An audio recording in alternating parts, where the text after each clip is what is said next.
Welcome! In front of me I have Apple Watch SE 2nd generation and I'm gonna show you how to disconnect the AirPods from this watch.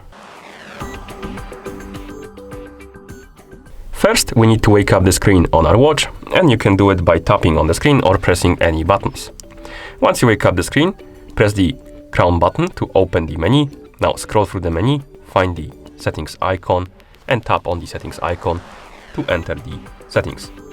In settings, scroll down, find the option called Bluetooth and tap on it.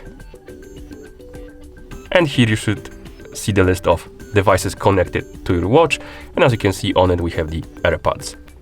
And to disconnect them from your watch, simply tap on the info icon next to the device you want to disconnect, tap on forget device and tap on forget device to confirm.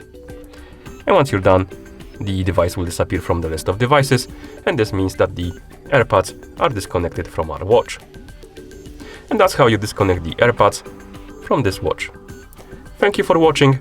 If you found this video helpful, please consider subscribing to our channel and leaving the like on the video.